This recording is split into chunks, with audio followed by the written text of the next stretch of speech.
I didn't lose my home that night. I lost the illusion that I was untouchable. The winter air felt sharper than it ever had, cutting through fabric and confidence alike as I stood outside with a suitcase that did not feel like mine. City lights shimmered above me, uncaring, while my reflection in a dark window barely resembled the person I thought I was. Only hours earlier, the apartment had felt untouchable, perched above the city like proof that I had won at life. Now it stood behind locked doors, silent and final. I had always believed ambition justified excess, that a hunger for more was a virtue rather than a warning. That belief shaped every decision I made, without ever being questioned. Success came quickly, and with it came attention that felt addictive. Praise became my fuel, and restraint felt completely unnecessary. The relationship that once anchored me felt stable, dependable, almost boring in its consistency. I mistook peace for stagnation and stability for limitation. Social gatherings became arenas where I performed rather than connected. I learned how to charm, impress, and manipulate conversations with ease. Compliments followed me everywhere, reinforcing the idea that I was special. I stopped noticing the cost of it all. Nights stretched longer, fueled by alcohol and a desperate need for validation. Boundaries softened quietly until they disappeared altogether. I convinced myself that flirting was harmless, that words carried no weight when spoken casually. That lie became comfortable. The bar felt like an escape, a place where no one expected anything real from me. The music, the lights, and the attention all blurred accountability into background noise. I enjoyed the way eyes lingered, the way smiles followed my movements. It felt like power. At home, questions were met with impatience rather than honesty. My partner's concern irritated me more than any guilt ever did. Money stopped feeling real as the numbers on my statements climbed higher. Credit cards became tools for instant gratification instead of warnings of impending debt. I kept telling myself everything was temporary, that my inevitable success would eventually justify the mess I was creating, but that future never arrived. When I was confronted gently at first, I responded sharply. Defensiveness felt so much easier than reflection. The night everything finally collapsed didn't begin with shouting. It began with quiet disappointment. Evidence replaced suspicion, laid out calmly and thoroughly. There was no room left to deny anything. I tried to laugh it off, to minimize it, to redirect the conversation, but none of it worked. Trust, once broken so clearly, didn't just bend, it snapped. The decision was swift and firm, not fueled by rage but by a sudden, chilling clarity. I was told to leave, not as a punishment but as a consequence.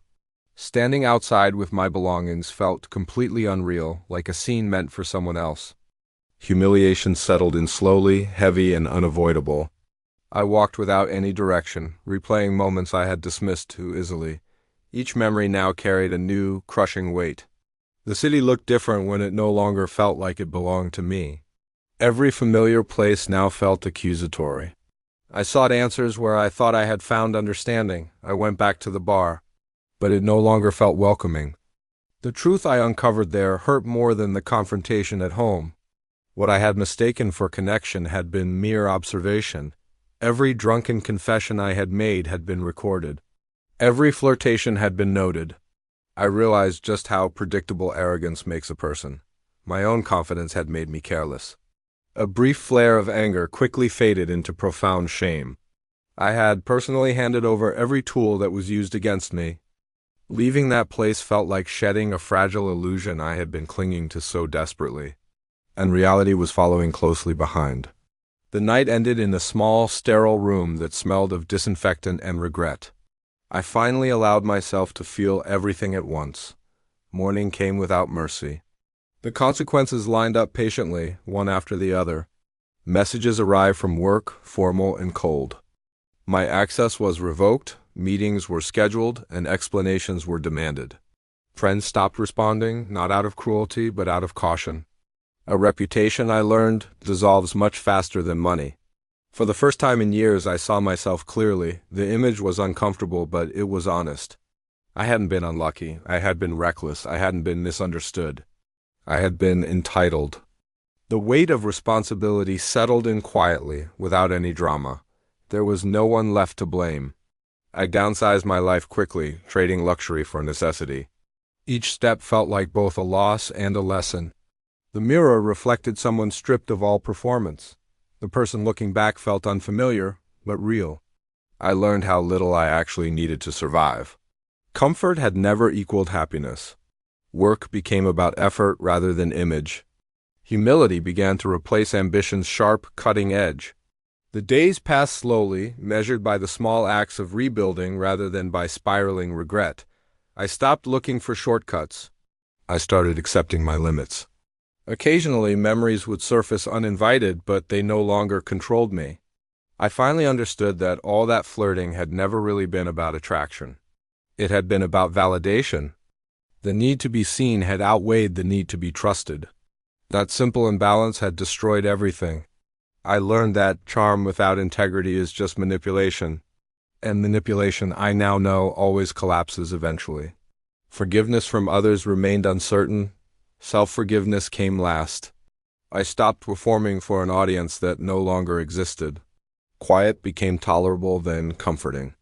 The future felt smaller, but it also felt more honest. And that honesty mattered more than grandeur ever had. I began rebuilding relationships slowly, carefully. Boundaries became non-negotiable. I started listening more than I spoke. Silence taught me things that the noise never could. The city lights no longer mocked me. They just existed, a backdrop to a new chapter. Standing alone no longer felt like failure. It felt deserved and necessary. I accepted that some doors close permanently, and others only open after you've experienced loss. What I lost wasn't taken from me. I had given it all away, piece by piece. The hardest truth was also the most freeing. I was responsible. And in owning that responsibility, stripped of all excuses and illusions, I finally began building a life that didn't require applause to feel real. Thank you for listening. If this story resonated with you, consider subscribing for more reflections on life's lessons. Take care.